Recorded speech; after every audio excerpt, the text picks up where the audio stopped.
밖에서 바라보는 한국이란 나라는 이제 개발도상국이고 당장 긴급한 생존 문제를 위해서만 사는 그런 작은 나라는 아닙니다. 거의 선진국에 가깝고 엄청난 경제력과 군사력, 과학기술의 힘, 소프트파워를 가진 나라이기 때문에 그에 걸맞는 지역적 역할을 지금 요구하고 있는 상황이고, 이 인도태평양 전체 지역에 한국이 무엇을 할 수 있을까, 어떤 공헌을 할 수 있을까, 그러기 위해서는 지역의 중견국인 호주 같은 국가들과의 전략적 협력, 같이 힘을 합쳐서 지역을 위해서 무엇을 할 것인가 라는 질문이 대단히 중요합니다.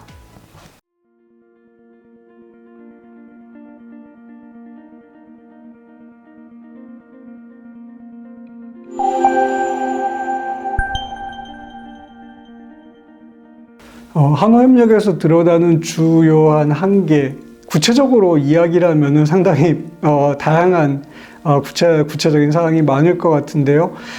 좀 큰 틀에서 이야기해 보면은, 사실 아까 제가 말씀드린 것처럼 2013년부터 2년마다 한 번씩 한국, 호주 사이에 외교국방장관 2+2 회담이 계속 있었고요. 그 다음에 다양한 지역의 다자협력체에서 또 같이 참여해서 like-minded countries로 협력을 하자라는 의지를 계속 이야기해왔고, 또한 최근 2, 3년 사이에는 인도-퍼시픽 4, 처음에는 에이시아-퍼시픽 4라고 호주, 한국, 일본, 뉴질랜드 이렇게 해서 이제 나토 회의의 사이드에서 같이 모이기 시작했고, 최근에 이제 그게 IP4, 인도-퍼시픽 4라는 이름으로 바뀌고, 대단히 협력할 수 있는 분야들은 많고 협력할 수 있는 물리적인 공간도 많은데, 사실 독자 여러분께서도 느끼시겠지만은 한국과 호주 사이의 전략적인 협력이 그렇게 강력한가? 라고 생각을 하실 겁니다. 이거는 좀 여러 가지 한계들이 있는데 그 중에서 저는 좀 두 가지만 크게 꼽아보려고 합니다. 첫 번째는 좀 이론적이고 한 이야기인데, 제가 흔히 이야기하는 세컨 티어 국가들 사이의 협력, 그러니까 2차적인 국가들 사이의 협력은 근본적으로 좀 한계를 가진다라는 좀 구조적인 이야기가 되겠는데요. 여기서 제가 이야기하는 2차 국가라는 거는 한국 입장에서 바라보면은 한국의 외교 안보 문제에 대해서 가장 중요한 파트너라고 하면은 역시 강대국인 미국과 중국을 많은 사람들이 꼽을 겁니다. 마찬가지로 호주에 가서 똑같은 질문을 하면 호주의 이익에 가장 중요한 국가들이 어디냐라고 이야기를 하면은 역시 미국과 중국을 꼽습니다. 이건 물론 제가 공부하는 아세안에 가서도 마찬가지입니다. 동남아 국가들한테 똑같은 질문을 하면 그렇지, 역시 중국과 미국이 가장 중요하지 라고 대답을 할 겁니다. 이렇게 첫 번째 나오는 국가들이 퍼스트 티어, 1차적인 국가들입니다. 많은 나라들이, 물론 개별 국가들의 외교적인 다변화의 정도는 국가마다 다를 겁니다. 국가마다 가지고 있는 능력도 다르고 자원도 다르고 관심사도 다르기 때문에 이 다변화의 정도는 다르지만은 대부분의 국가에서 첫 번째 퍼스트 티어에 들어가는 국가들은 가장 큰 강대국 미국과 중국의 대부분입니다. 그거를 넘어서 2차적인 국가들이라고 하는 게 한국 입장에서는 이제 아세안과 같은 나라들, 경제적인 관계가 꽤 큰, 그리고 호주처럼 like-minded country, 그리고 일본 같은 나라들이 세컨 티어에 속하는 국가입니다. 호주 입장에서도 마찬가지로 미중이 퍼스트 티어, 1차적인 국가들이고, 지역에 있는 다른 중견국, 한국이라든지 일본, 그리고 아세안 같은 국가들이 2차적인 국가들입니다. 어느 나라나 외교와 안보에 있어서 가장 많은 자원, 시간과 노력과 재원이 투입되는 데는 그 국가와 이 첫 번째 퍼스트 티어 국가들 사이의 관계입니다. 한국 입장에서는 어떻게 한국이 미국과 중국 관계를 잘 가져갈까라는 게 가장 중요한 질문이죠. 그리고 나서 시간이 좀 남고 여유가 좀 남고 자원이 남으면은 그때서나 2차 국가들을 관심을 가지게 될 겁니다. 안타까운 일이지만 현실적으로 그렇습니다. 그래서 한국과 호주와 한국 사이에는 일단 미국과 중국 관계를 가장 중요하게 생각하고 그 관계를 먼저 만들어 놓고 먼저 신경을 쓰고 남은 자원과 시간을 가지고 한국은 호주는 한국을 바라보게 될 겁니다. 그래서 서로 좋은 관계를 가지고 있고 서로 호감을 가지고 있지만은 실질적으로 양자 관계에 대해서 엄청나게 많은 자원을 투입하지 못하는 한계가 있습니다. 이런 이제 구조적인 한계가 첫 번째 있고, 두 번째 문제로는 한국의 대외 정책의 전통에 관한 문제입니다. 잘 아시는 것처럼 한국은 분단된 국가고, 분단된 이 한반도의 북쪽에는 북한이라는 국가가 있고, 최근 한 20-30년 사이에는 핵무기도 개발해서 남쪽을 위협하고 있다라고 우리는 생각을 합니다. 따라서 한국의 외교안보 정책 첫 번째 목표는 북한 문제의 관리입니다. 한반도의 평화와 안전 관리라는 곳에 모든 자원들이 투입이 되고, 거기에서 좀 남는 자원을 가지고 미국, 중국 아니면은 북한 문제의 관리, 그 다음에 미국과 관계의 관리, 중국과 관계의 관리라는 것이 한국의 외교안보 자원의 대부분을 차지하고, 나머지 국가와 지역들, 나머지 이슈들의 남은 자원들을 투입하는 구조입니다. 당연하게도 한국이 개발도상국이었을 때는 경제성장과 생존의 확보라는 것이 대단히 중요했기 때문에 강대국과의 관계를 관리하고 북한 문제를 관리하는데 우리의 자원이 대부분 투입되는 것에 대해서 큰 문제 제기를 하지 않았습니다. 그러다 보니 지난 70년 동안, 분단된 80년 동안 우리나라의 외교안보 정책은 한반도, 미국, 중국이라는 이 세 가지 변수를 중심으로 돌아가게 되고, 그 방면에 대부분의 자원이 투입되어 왔습니다. 따라서 한국이 한반도를 넘어서 혹은 조금만 더 나간다면 동북아를 넘어서 더 넓은 동아시아, 인도태평양 지역에 대해서, 그 지역에서 벌어지고 있는 전략적인 상황이나 외교안보적인 상황에 대해서 한국과 비슷한 정도의 능력을 가진 국가만큼 관심을 두지 않았고 거기에 자원을 투입하지 않았습니다.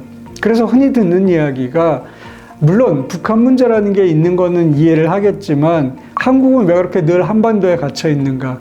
한국 정도의 국력을 가지고 인도태평양 지역에 더 넓은 안보 문제라든지 경제 문제에 좀 한국이 공헌을 할 수 있을 텐데 왜 관심을 가지지 않는가라는 이야기를 밖에서 되게 많이 들어왔죠. 그 연장선상에서 한국 입장에선 호주와 전략적 협력을 발전시키는 것은 이론적으로, 이상적으로는 되게 좋은 이야기지만 지금 현재 한국에 주어진 상황을 볼 때 과연 우리가 호주까지 펼칠 수 있는 자원과 관심을 가지고 있는가, 우리가 그만큼 여유가 있는가 라는 생각을 계속 하게 되고, 따라서 호주와의 전략적 협력이라는 거, 호주를 넘어가지고 아세안이나 일본과도 마찬가지입니다. 전략적 협력이라는 거를 계속 좀 뒤로 미루는 경향이 있었던 거죠. 그래서 조금만 더 덧붙이자면은, 밖에서 바라보는 한국이라는 나라는 이제 개발도상국이고 생존을 위해서, 당장 긴급한 생존 문제를 위해서만 사는 그런 작은 나라는 아닙니다. 거의 선진국에 가깝고 엄청난 경제력과 군사력, 과학기술의 힘, 소프트파워를 가진 나라이기 때문에 그에 걸맞는 지역적 역할을 지금 요구하고 있는 상황이고, 따라서 인도태평양 지역의 호주나 뉴질랜드, 그 다음에 동남아시아, 그리고 서남아시아까지 이 인도태평양 전체 지역에 한국이 무엇을 할 수 있을까, 어떤 공헌을 할 수 있을까 좀 고민을 해봐야 되는 상황이고, 그러기 위해서는 지역의 중견국인 호주 같은 국가들과의 전략적 협력, 같이 힘을 합쳐서 지역을 위해서 무엇을 할 것인가 라는 질문이 대단히 중요합니다.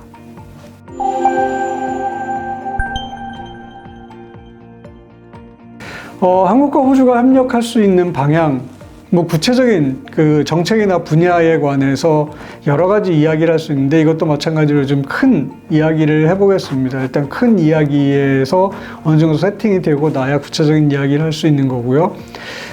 제가 지금 드리려는 말씀은 한국과 호주 사이의 양자 협력보다는 인도태평양 지역 전체를 위해서 한국과 호주가 협력할 수 있는 부분은 무엇인가 라는 질문에 조금 초점을 더 두어야 될 것 같습니다.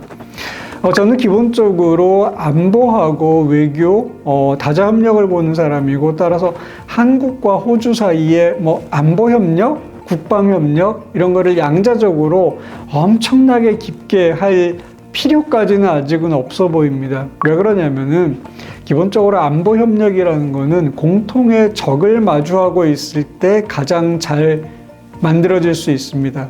그런데 지금 현재 한국과 호주는 이렇게 국방 차원에서 국가의 그 안보를 위한다라는 차원에서 생각할 수 있는 공통의 적이라는 부분은 사실 그렇게 크게 보이지 않습니다. 따라서 질문을 좀 지역 전체를 위해서 한국과 호주가 협력할 수 있는 부분은 무엇일까라는 방향으로 바꿔볼 수 있는데, 사실은 제가 지금 드리려는 말씀은 호주 쪽에서는 이미 오래전부터 생각했던 거라고 저는 알고 있습니다.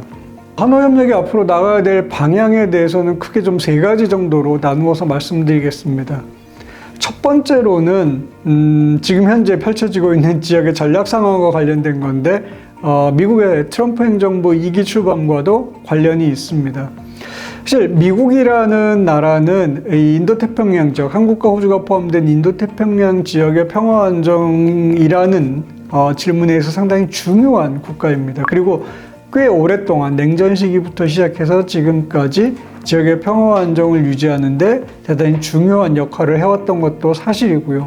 그런데 미국 스스로의 군사력과 경제력, 그 다음에 사실 미국에서 인도태평양 지역은 대단히 먼 지역이기 때문에 이 먼 지역까지 힘을 투사하는 것이 미국 스스로 점점 더 어려워지고 있는 상황입니다.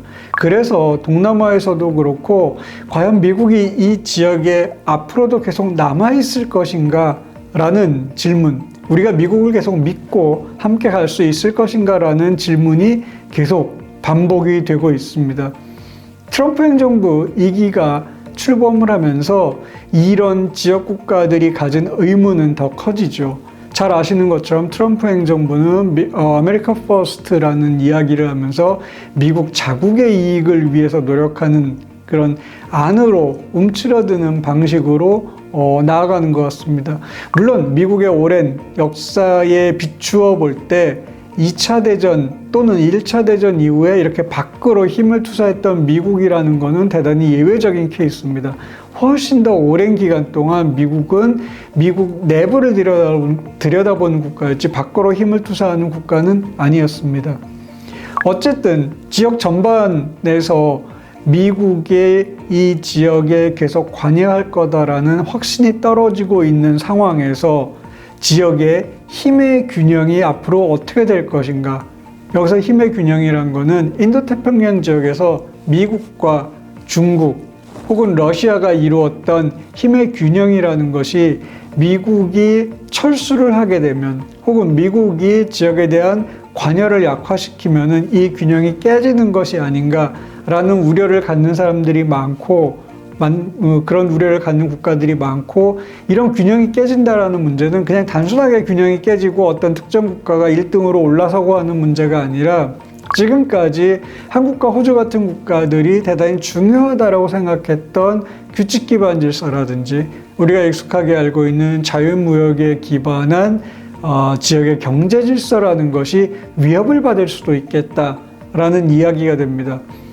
지역 국가들은 오랫동안 지역의 안보와 외교 문제를 외부 세력에 의탁해서 해결해 왔습니다.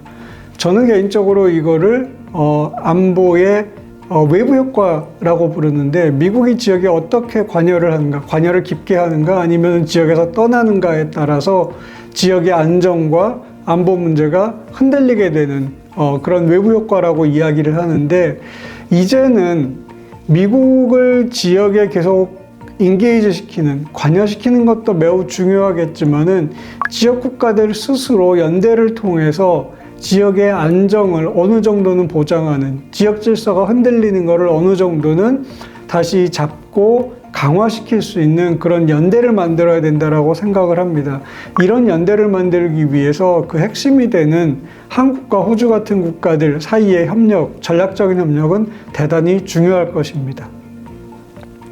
지역에 아까 말씀드린 것처럼 인도태평양 지역에 많은 개발도상국들이 있습니다. 우리가 경제적으로 한국한테 대단히 중요한 아세안 지역만 하더라도 대부분의 국가들이 중진국이거나 혹은 중진국 아래에 있는 개발도상국들인데, 한국과 호주가 힘을 합쳐서 이런 개발도상국들을 지원하는 그런 협력이 좀 필요하겠다. 개발도상국들에 대한 지원은 단순하게 그 개발도상국들이 능력을 개발하고 경제성장을 하고 민주주의를 하는 것을 넘어서 한국과 호주가 공통으로 속한 인도태평양 지역 전체의 평화와 안정을 위해서도 대단히 중요한 일입니다. 인도태평양 지역에서 몇몇 국가들이 경제 위기를 겪게 되면 그 파장은 지역 전체로 퍼져나가게 됩니다. 따라서 지역의 개발도상국들의 안정적인 경제성장이라는 것, 지역 개발도상국들의 비전통안보 문제, 인간안보 문제 해결이라는 것은 그 개발도상국 개별 국가의 안정, 그리고 나아가서 지역 전체의 안정에 기여를 하게 됩니다. 인도태평양 지역에서 한국이나 호주 같은 어느 정도 능력과 여유를 갖춘 국가들이 앞선 과학기술과 경제력을 이용해서 개발도상국들을 지원하는 방식의 협력은 반드시 필요합니다. 특히나 이 지역 국가들 중에서 지금 많이 이야기되는 경제안보, 그리고 더 아래 단계에서 경제성장, 그 다음에 지속가능한 개발 문제, 그리고 지역 내 개발 격차를 줄이는 문제라는 기본적인 거에서부터 시작해서 사이버 안보 문제, 디지털 전환 문제, 해양 안보 문제에 이르기까지 이런 지역의 중견국들이 개발도상국들에게 줄 수 있는 도움이 대단히 많다라고 생각을 합니다. 한국과 호주가 지역에서 협력을 하기 위해서 반드시 해결해야 되는 한 가지 문제가 있는데, 이거는 반드시 해결해야 되는 이 문제는 한국과 호주가 서로 협력을 해야 하는 부분이라고도 생각이 됩니다. 상대방에 대한 지식 기반을 좀 확충하는 게 대단히 필요하다. 한국과 호주 사이에 정부 주도로 또는 민간 주도로 많은 포럼들이 열리고 있습니다.